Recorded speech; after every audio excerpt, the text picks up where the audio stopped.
동양과 서양 간에는 문화적인 차이와 다름이 있습니다.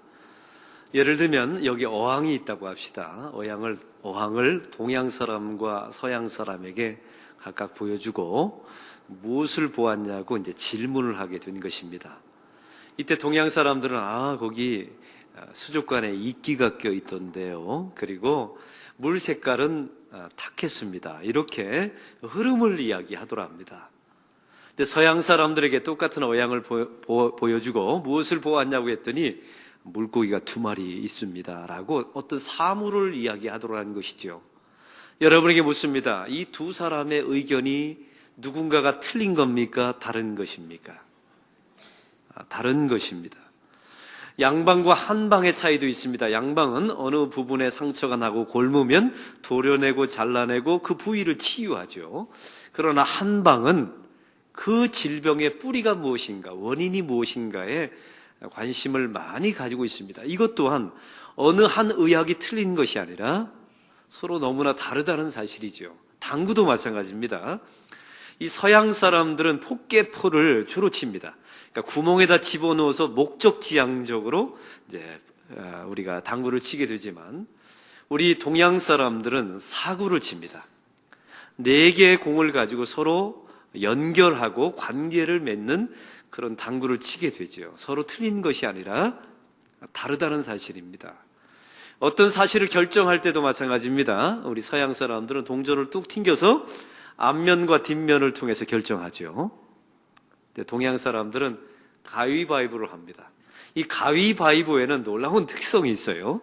나 혼자 잘한다고 되는 것이 아닙니다. 상대방이 받쳐줘야 돼요. 그리고 가위바위보에는 놀라운 은혜가 있는데 비긴다는 것이 있어요. 이 동전은 앞면, 뒷면이 있지 비기는 것이 없지 않습니까? 근데 동양에는 서로 쌤쌤, 서로 비기는 장면이 있죠. 바로 이런 차이점이 다름이 있다는 사실입니다. 제가 지금 말씀드린 이 3가지 중에 2가지를 한번 묶어보시기 바랍니다. 펜다곰, 원숭이, 바나나. 이 3가지 중에 이제 2가지를 한번 묶어보시기 바랍니다. 이러면 서양 사람들은 펜다곰과 원숭이를 하나로 묶습니다. 왜냐하면 이건 동물이니까. 그리고 바나나는 식물로 구별합니다. 근데 제가 여러분의 얼굴을 보니까 여러분은 원숭이와 바나나를 이렇게 묶는 분들이 계세요. 그리고 더군다나 한 분은 입맛을 확 다시는 그런 분들이 계세요. 이게 동양 사람의 특성입니다. 어떤 연관성, 관련성. 이런 것들을 통해서 규정을 짓지요.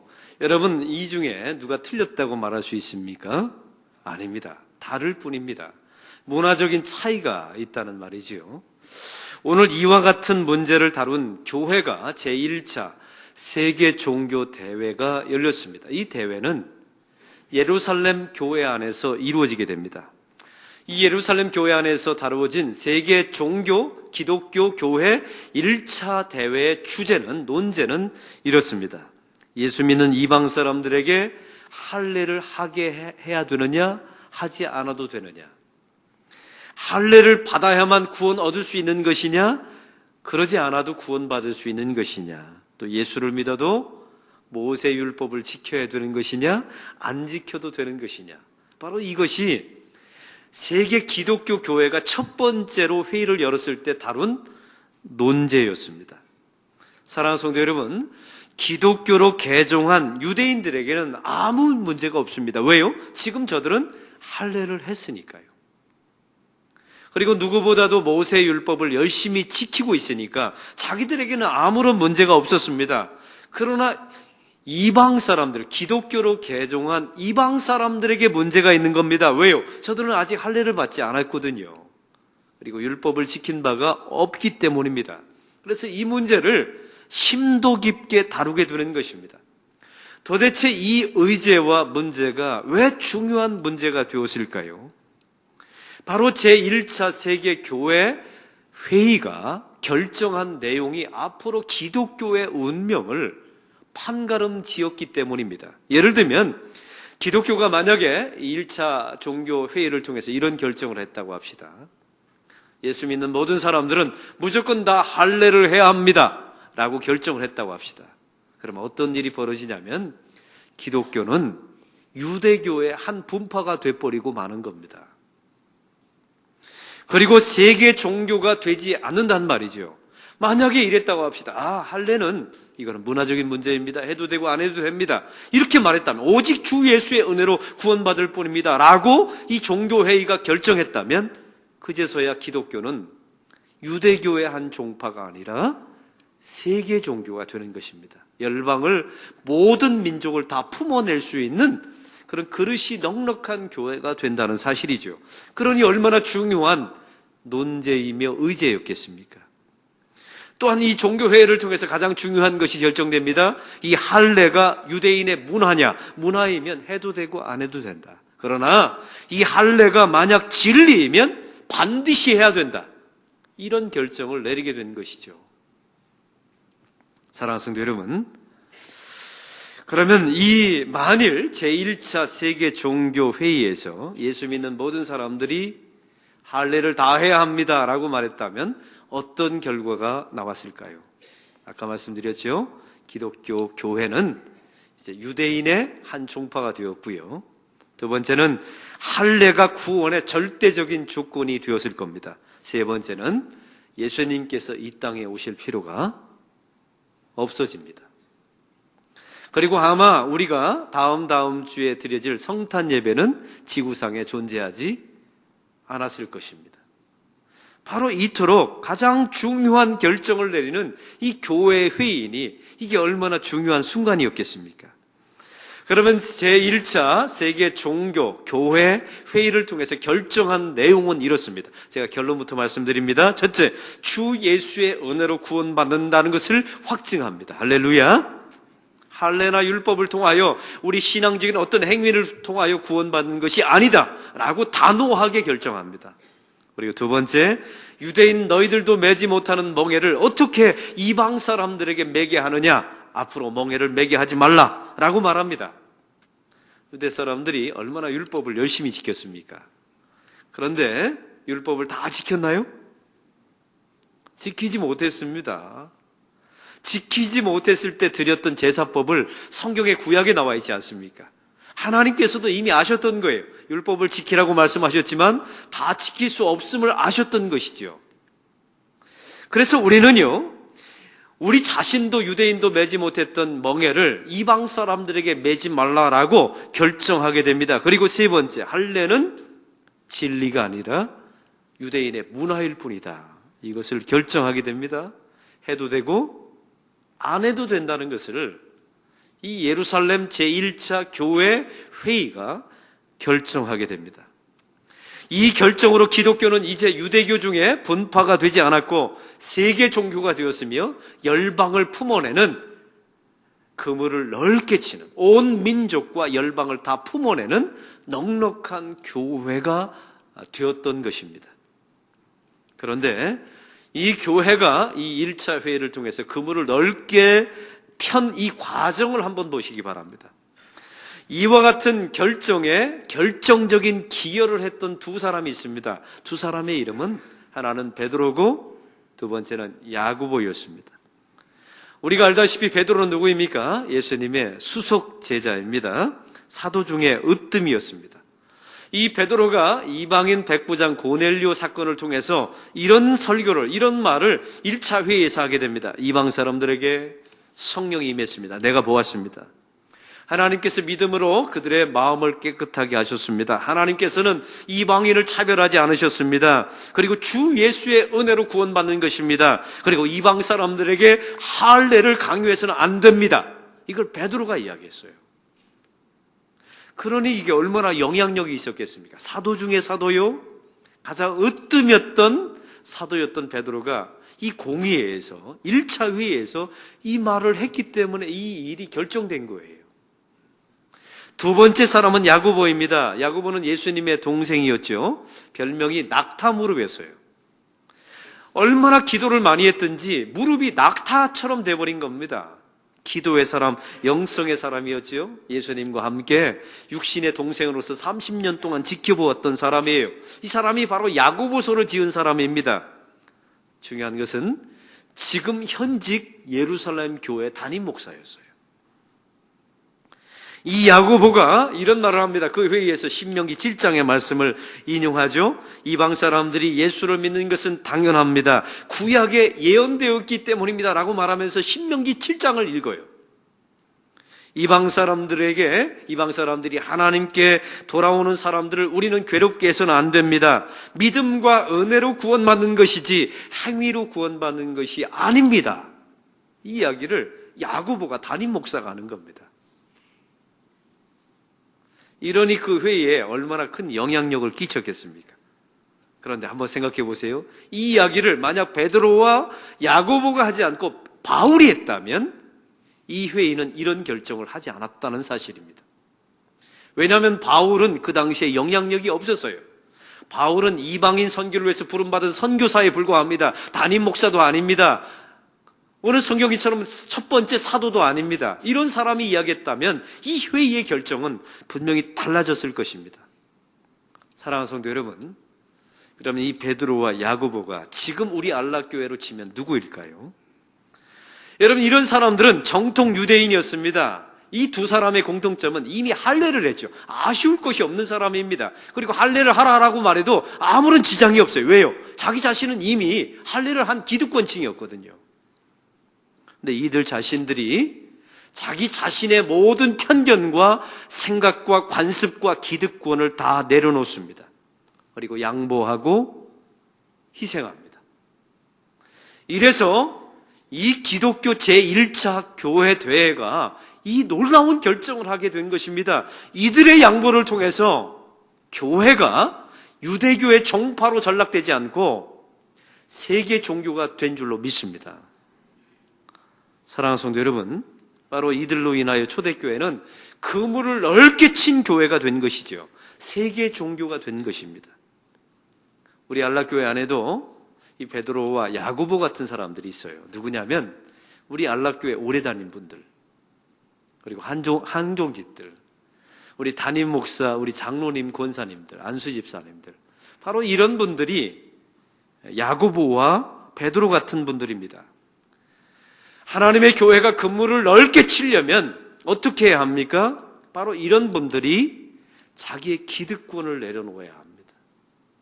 자기의 편견과 자기의 생각을 내려놓아야 교회가 그물을 넓게 치는 교회가 돼요.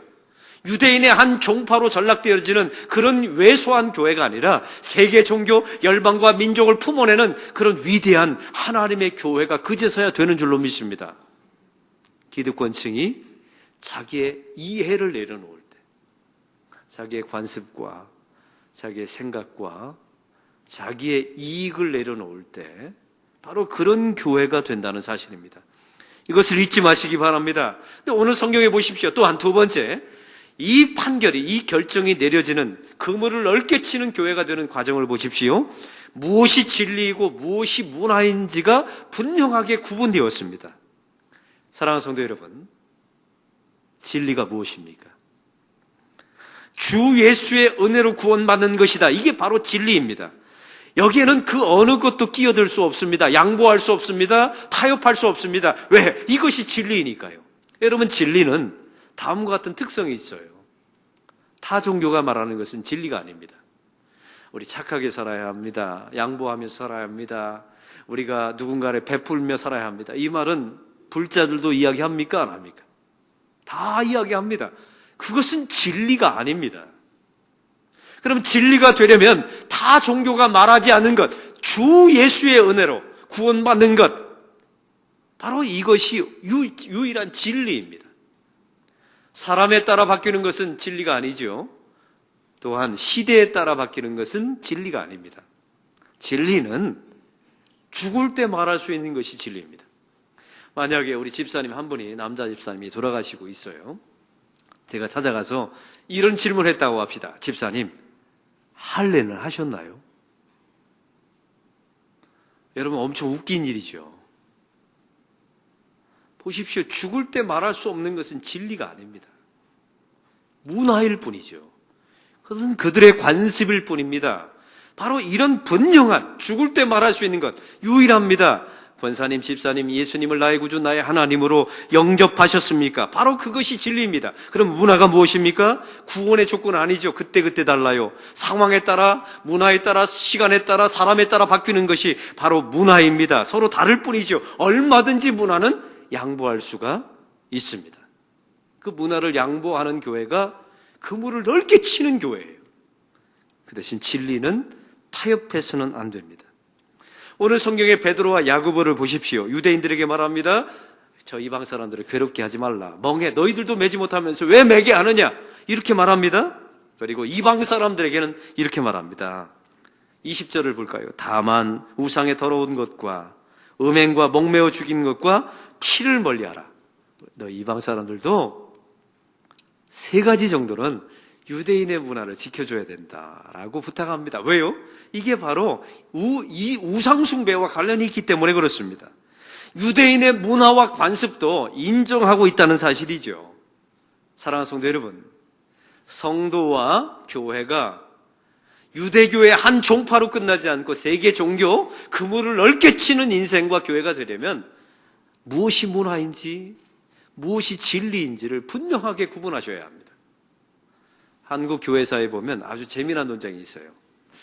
우리 한국 교회에 격자 교회가 남아있다는 사실 아십니까? 이 격자 교회는 남녀 7세 부동석이라는 유교의 정신에 따라서 세워진 교회예요. 그래서 가운데 칸막이가 있고 목사님이 가운데 서서 양쪽에 예배를 드리죠. 근데 한국 교회가요, 이 칸막이를 없애는 논쟁을 벌였던 적이 있어요. 아주 대판 싸웠답니다. 남녀 7세가 부동석인데 어떻게 한 자리에서 하나님께 예배할 수 있느냐 없느냐. 여러분 지금 생각해보면 웃겨요 안 웃겨요? 웃긴 일이죠. 그게 문화였던 겁니다. 진리가 아니었던 것이죠. 교회 안에 화장실을 들여놓아야 되느냐 말아야 되느냐. 한국 교회가 이거 가지고 대판 싸웠어요. 옛날에 보면 여러분 그 화장실은 주로 어디에 있었습니까? 다 집 밖에 있었어요. 왜냐하면 부정한 것이라고 생각했으니까요. 바로 그 유교의 정신이, 그 샤머니즘의 정신이 교회 안에 들어와서 화장실을 이 거룩한 성전 안에 넣을 수 있느냐 없느냐, 그거 가지고 한국 교회가 논쟁을 벌였던 적이 있어요. 지금 우리 안락교회는 화장실이 안에 있습니까? 밖에 있습니까? 안에 있죠. 아무런 문제가 되지 않아요. 왜? 이건 문화이니까요. 드럼과 기타를 교회 안에 사용해야 되냐 말아야 되느냐, 이것 가지고 한국 교회가 얼마나 실랑이를 많이 벌였는지 몰라요. 왜냐하면 저 드럼과 기타가 사실은 저 바에서, 술집에서 쓰여졌던 악기거든요. 악기 입장에서도 참 곤란한 이야기예요. 왜냐하면 자기가 거기서 쓰여지고 싶었나요? 악기 입장에서 보면 교회당에 와서 드럼으로 쓰여지는 게 얼마나 영광입니까? 본래 이 피아노도요, 본래 종교 개혁자들은 이 피아노를 다 부숴버렸어요. 왜냐하면 이게 술집에 쓰였던 악기였거든요. 초기에는. 보십시오. 이게 다 진리가 아니라 문화였던 겁니다. 더 심각한 것은요, 자판기를 교회 안에 들여놓을 것이냐 말 것이냐, 이거 가지고 한국 교회가 또 엄청난 논쟁이 있었습니다. 지금 교회마다 보면 다 자판기가 들어와 있습니다. 왜냐하면 이건 진리가 아니라 문화였기 때문에 그렇습니다. 사랑하는 성도 여러분, 교회가 그물을 넓게 치려면, 열방을 품어낼 수 있는, 모든 민족을 품어낼 수 있는 교회가 되려면 무엇이 문화인지 무엇이 진리인지를 분별해야 합니다. 진리는 고집하되 문화는 양보할 줄 아는 그런 성도와 교회가 되기를 축원합니다. 오늘 성경에 보면 또한 세 번째 과정이 있어요.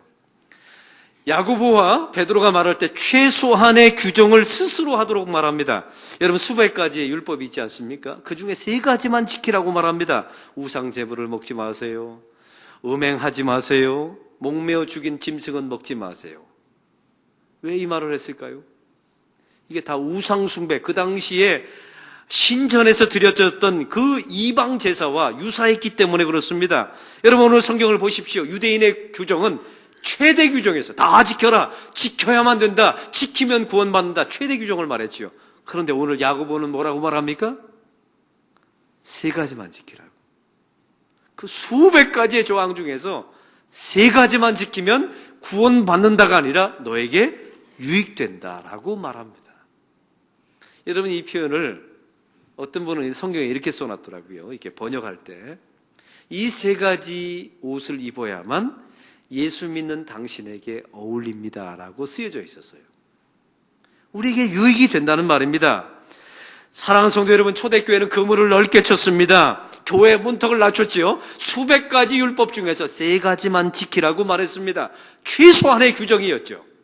이것 또한 구원의 조건은 아니었습니다. 너에게 유익하라고, 그리고 스스로 지키라고 권면했다는 것입니다. 우리는 탕자의 비유를 아시죠? 탕자의 비유를 보면 최고의 규정을 말하지 않아요. 만약 최고의 규정은 뭡니까? 너 쓴 돈 다 회수해라. 또 완벽하게 회개하지 않으면 아버지로서 너를 받아들일 수 없다라고 말하는 게 최고의 규정이에요. 근데 성경은 이 아버지는 최소의 규정을 말합니다. 뭐라고 말합니까? 돌아오기만 하라고. 내가 이미 용서해놓고 기다리고 있으니 돌아오기만 하라고 말하는 것이 최소 규정입니다. 이것 때문에 탕자가 산 것입니다. 그물을 넓게 친 것이죠. 성도도 마찬가지입니다. 이 탕자를 품어낼 수 있는 성도와 우리 안락교회가 되기를 소망합니다. 또한 네 번째 과정입니다. 스스로 하게 하였습니다. 여러분이 시켜서 한다면 이건 노예입니다. 노예의 영성이죠. 이건 멍해입니다. 그러나 스스로 하면 그때부터 사람은 자유인이 되는 거예요. 왜냐하면 내가 선택했거든요. 내가 자원했거든요. 나의 기쁨입니다. 그리고 스스로 삼가하는 거예요. 여러분, 예수 믿는 저와 여러분도 마찬가지예요. 우리는 다 먹을 수 있습니다. 이 세 가지 규정이요. 우리 교인들이 불자에서 개종한 분들이 저한테 음식을 가져다 주는 경우가 있어요. 그런데 이런 말을 합니다. 목사님, 이거 제사 드리는 음식인데 드려도 될까요? 이분이 헷갈려서 그런 거예요. 그러면 제가 뭐라고 말할까요? 주세요. 음식인데요. 이 담임 목사가 먹으면 거룩해집니다. 제가 말하면서 그 음식을 제가 받아서 먹습니다. 아무런 문제가 없어요. 그런데 우리가 알아야 될 것이 한 가지가 있습니다. 예수 믿으면 다 먹을 수 있고 다 볼 수 있고 다 갈 수 있어요. 그러나 예수 믿기 때문에 하지 말아야 되는 것 몇 가지는 있으셔야 합니다. 있습니까? 스스로 만드셔야 돼요. 예수 믿기 때문에 반드시 해야 되는 것 몇 가지가 있어야 합니다. 있으십니까? 스스로 결정하신 겁니까? 바로 이것이 건강한 성도, 이 초대교회의 모습이었습니다. 스스로 정해야 그것에 대한 의미가 있고 우리는 노예가 아니라 자유인으로서 그 일을 할 수 있다는 사실이죠. 저에게 한 교인이 이메일을 보내왔습니다. 목사님, 담배 피우면 지옥 갑니까?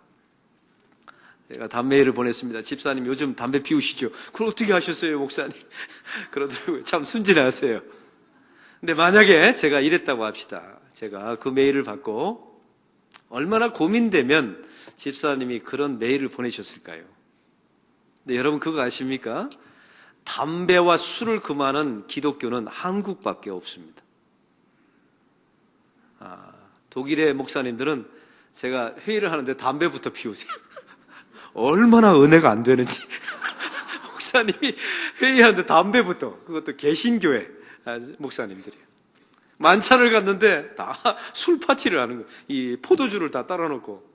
그러니까 기독교, 이 대한민국의 기독교만 이래요. 여기는 이유가 있어요. 일제시대 때 일본 사람들이 우리나라에 들어와서 유곽을 만들어 놓고 민족성을 말살하려고 이 전매청과 술집을 만들어 놓고 난리를 핀 겁니다. 이때 기독교가 젊은 사람들의 영성을 지켜내자라는 마음으로 금주구면, 국채보상운동을 우리가 벌이게 된 겁니다. 이 두 가지, 금주구면운동, 국채보상운동. 이것이 한국 기독교의 좋은 정통이 되어서 지금까지 이어져 내려온 겁니다. 해보니까 해로워요, 이득이 돼요? 이득이 되죠. 많이 술 먹으면 몸에 해하다는 것 이제 알지 않습니까? 요즘 담배 피우면요 들어갈 건물이 없어요. 이런 날이 올 줄 알았어요, 우리는. 한국교회가. 이게 문화적인 건데요. 바로 그러니까 스스로 선택하는 거예요. 그래서 집사님께 제가 이런 메일을 드렸어요.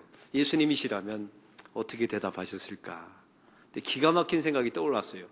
집사님, 담배 피우면 절대로 지옥 안 갑니다. 대신 천국은 아주 빨리 갑니다. 가로 열고 폐암. 제가 썼어요. 그랬더니 집사님이요, 저한테 답메일을 보내왔는데 이렇게 보내왔습니다. 목사님, 제가 스스로 끊겠습니다. 여기서 중요한 단어가 있어요. 스스로라는 단어. 이게 얼마나 기가 막힙니까? 누가 끊으라고 해서 끊는 게 아닙니다. 왜요? 나는 노예가 아니거든요. 나는 자유인이잖아요. 그리고 예수 믿기 때문에 해야 되는 것, 하지 말아야 되는 것 몇 가지는 반드시 있습니다. 그게 성도들을 건강하게 만드는 겁니다. 또 한 가지요, 우상제물과 음행과 목매어 죽인 것, 부지부식간에 먹었다고 합시다. 어떤 일이 벌어질까요? 교회 공동체에 나와서 제가 잘못했습니다, 제가 이거 먹었다고 해서 지옥 가는 건 아니지요? 라고 묻는다면 뭐라고 대답해야 됩니까? 아니요, 당신 지옥 안 갑니다. 주 예수의 은혜로 구원받는 것입니다. 그 대신 다시는 먹지 마십시오. 이게 바로 기독교의 전통이었어요. 이게 세계 기독교 1차 회의에 결의한 바입니다. 이게 여러분 지금까지 지속되어 와서 유대교의 한 종파로 끝날 수밖에 없었던 기독교가 세계 종교, 열방을 품는 종교가 된 것입니다. 할렐루야. 올해 수능은 굉장히 어려웠다고 합니다. 부산에서 가슴 아픈 일이 있었어요. 1교시 국어 시간이었습니다. 한 여학생의 도시락 가방에서 핸드폰이 울렸어요. 그 기사 보셨지요? 아이가 심장마비에 걸린 줄 알았답니다.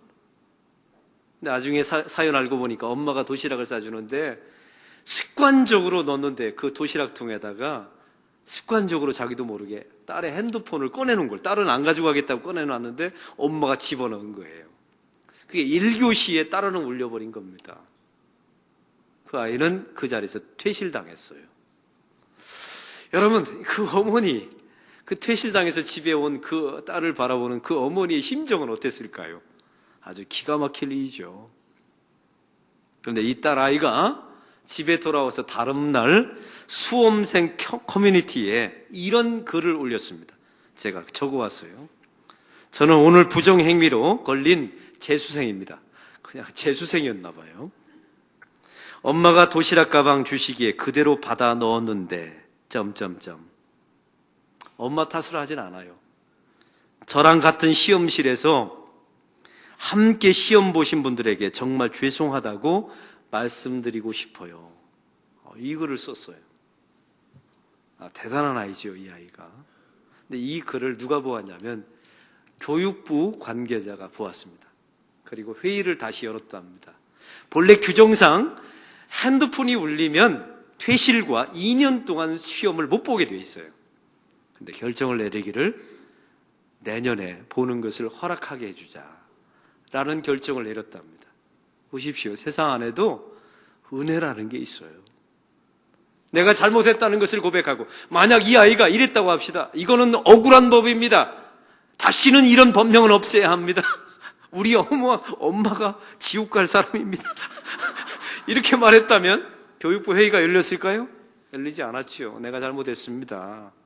이 아이가 미안합니다. 나와 함께 시험 본 사람들 미안합니다. 이러니까 은혜의 사건이 벌어지게 되죠. 여기에도 이런 은혜가 있다면 하나님의 교회 안에는 어떤 은혜가 있어야 합니까? 하나님, 제가 잘못했습니다. 하나님, 제가 저의 용서를 구합니다 라고 말하는 사람들이 있다면 다 주 예수의 은혜로 용서하는 역사가 일어나야 될 줄로 믿습니다. 그게 그물을 넓게 치는 교회예요. 사랑하는 성도 여러분, 제1차 종교대회는 너무나 중요한 회의였습니다. 유대교의 한 종파로 기독교가 끝날 것이냐, 아니면 세계 종교가 돼서 열방을 품는 모든 민족의 교회가 될 것이냐, 이걸 결정짓는 교회였어요. 이때 야고보와 베드로는 자기의 기득권을 내려놓았습니다. 자기의 관습과 생각을 내려놓게 되었지요. 그리고 무엇이 진리이냐, 무엇이 문화인가를 분명하게 구분되었습니다. 그리고 진리는 끝까지 목숨을 걸고 고수하되 문화는 무엇인지 다 타협하는 그런 교회가 되었습니다. 최소한의 규정만 말했습니다. 그리고 스스로 지키도록 배려했습니다. 그리고 어겼을지라도 용서를 구하면 다 받아주었습니다. 그래서 기독교는 세계 종교가 되었고 지금까지 2000년 동안 생존하는 하나님의 교회가 된 것입니다. 이렇게 그릇을 넓게 치는 성도와 우리 안락교회가 되기를 소망합니다. 열방을 품어내는 교회, 모든 죄인을 다 품어내는 교회. 그렇게 될 때 우리 안락교회는 하나님의 진정한 거룩하고 성숙한 교회가 되고 저와 여러분도 그물을 넓게 치는, 그래서 열방을 넉넉하게 품는 하나님의 성도가 되시기를 주의 이름으로 축원합니다. 하나님 아버지, 오늘 말씀을 통하여 그물을 넓게 쳤던 초대교회를 보게 됩니다. 만약 이들이 자기의 기득권을 가지고 할례를 행하라고 결정했더라면 지구상의 기독교는 존재하지 않게 되었을 것입니다.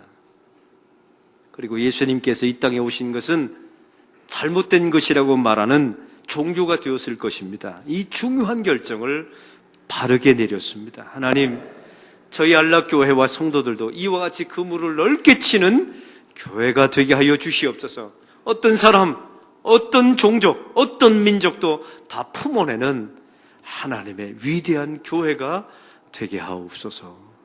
예수 그리스도의 이름으로 기도하옵나이다. 아멘.